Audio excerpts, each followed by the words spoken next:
అంటే జ్యూస్ లాగా చేస్తే గ్లైసిమిక్ ఇండెక్స్ పెరిగిపోతుంది మీకు ఒకటి.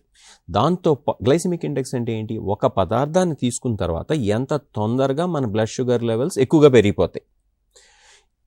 ఓకే, మన ఫ్రూట్ని తీసుకుందాం, ఉదాహరణకి బంగినపల్లి మామిడికాయని తీసుకుందాం. ఆ మామిడి కాయ విపరీతంగా కనుక పండినట్లయితే అది దాని గ్లైసిమిక్ ఇండెక్స్ పెరిగిపోతుంది. అంటే 4 రోజులు లేట్గా బాగా మగబెట్టి తీసుకుంటే, కొంచెం పడిన తర్వాత తీసుకుంటే దాని గ్లైసిమిక్ ఇండెక్స్ తక్కువ ఉంటుంది. అలానే దాన్ని జ్యూస్ కింద చేసి కనుక తీసుకున్నట్లయితే దాని గ్లైసిమిక్ ఇండెక్స్ ఇంకా పెరిగిపోతుంది. జ్యూస్తో పాటు దాంట్లో ఇంకొంచెం షుగర్ వేసి కనుక తీసుకుంటే ఇంకా ఎక్కువ గ్లైసిమిక్ ఇండెక్స్ పెరిగిపోతుంది.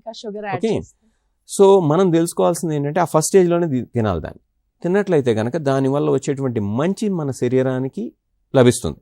ఏంటి, ఫైబర్ కావచ్చు, యాంటీ ఆక్సిడెంట్స్ కావచ్చు, ఐరన్ కావచ్చు, లేకపోతే వైటమిన్స్ కావచ్చు. అలా కాకుండా మనం దాన్ని జ్యూస్ రూపంలో కనుక తీసుకున్నట్లయితే మనకి ఫైబర్ కాంటెంట్ ఉండదు జ్యూసెస్లో.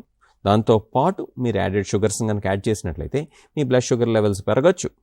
దాంతోపాటు మీ గ్లైసిమిక్ ఇండెక్స్ ఎక్కువ ఉన్నటువంటి ఫుడ్స్ కావచ్చు, కాబట్టి ఇండైరెక్ట్గా ప్యాంక్రియాస్ మీద బర్డెన్ పెరుగుతూ ఉంటుంది.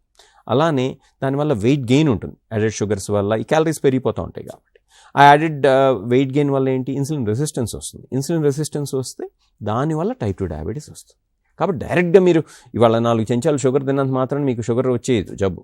కాకపోతే ఇండైరెక్ట్గా అది కాంట్రిబ్యూట్స్ టు ద బర్డెన్.